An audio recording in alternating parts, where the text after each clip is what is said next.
tutorial starts with a song, but it's only a few seconds long. Computer animation. Computer animation. Computer animation.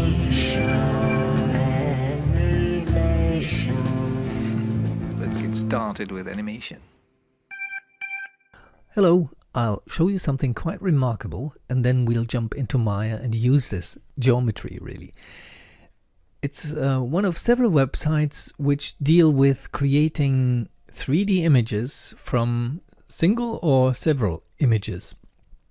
This project at the University of Nottingham, the Computer Vision Laboratory, does 3D face reconstructions from a single image. So you can choose your own image here, for example, or of a friend's image, tell the website you're not a robot and upload the image. That's the sequence, and then you wait a couple of seconds and then it's ready and artificial intelligence does its job. We don't want to do this because we have a few examples here, for example Alan Turing or Marie Curie, and when we click on this image, this is what we see. We can now move the mouse here and we see a 3D image of Marie Curie. Basically it's an extraction here in geometry, and well, it looks intact from this perspective because that's the projection, but why can't we use this part here? I won't talk about texturing and how to convert the original image by projection onto that geometry. We just want to download the wavefront object file. Now we go into Maya and I drag and drop that object file into the empty scene. It lands in the scene and you don't see it. You see it in the outliner here, and something is flickering, so it has to deal with some kind of data, and quite an amount of data. Well, when you press the key, when you select this and press the key F here, you see our geometry. And you see it arrives upside down.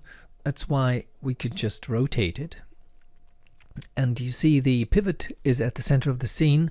We don't really need that here, so we go to Modify, Center Pivot, and then we do the rotation. Now we move this to the grid, and the reason why it comes so large is because we're thinking in dimensions of centimeters here, whereas the object comes in dimensions of meters, I guess. I guess that's the problem really. So we have it more or less at the center of the scene. Actually, in order to get the display a little bit better, let's go to Windows, Setting Preferences, and right here in the middle, Settings, we change the working units from centimeters to meters. That gives us a larger grid here, so we're more comfortable instead of scaling the head down. Why is it so green? Because it consists of lots and lots of triangles and polygons in places where we don't need any polygons, for example here. But that's typical for scanning. It isn't a scan, it's an AI sort of process, but it looks at the geometry from the front, and that's why these parts here look like this. Lights, area light. So the light is here. It is tiny because we're in dimensions of meters now. The lamp shines towards the face, and now we can go to Renderer and Arnold, and with this floating window we start the rendering process, and we don't see anything because we need to unnormalize the light. Now we can see it all right, much better. And when you get closer now, the rendering, you see all these steps here, which we don't need.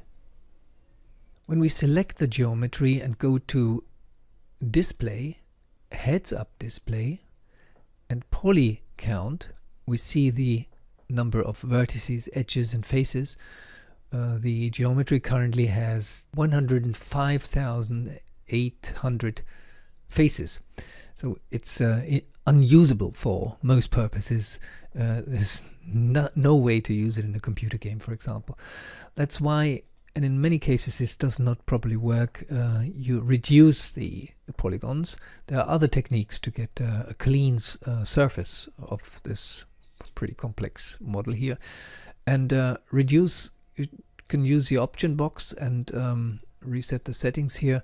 The default settings are you reduce it by 50%, so we'll have about 50,000 faces after this process. Let's apply it.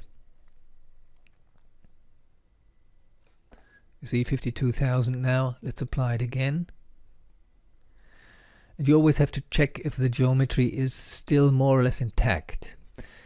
Let's leave the renderer here and look at the viewport here. It still looks okay. We reduce it even further. Now we have only 13,000 faces. I mean, the tool does not really look into details. Now it's getting a little bit too crude. The tip of the nose is not here anymore. Let's undo this, the last step, and raise the sharpness here and apply it again. Doesn't make a real difference here. So maybe we stick to the last one. This density, which is 6,000 faces, which is still far too much for a computer game, but which is okay for us. I wish the programmers of this tool all the best. It's basically Aaron S. Jackson, Adrian Balut, and others. And try out this website. The link is in the description. Try it out with your own face. Bye-bye.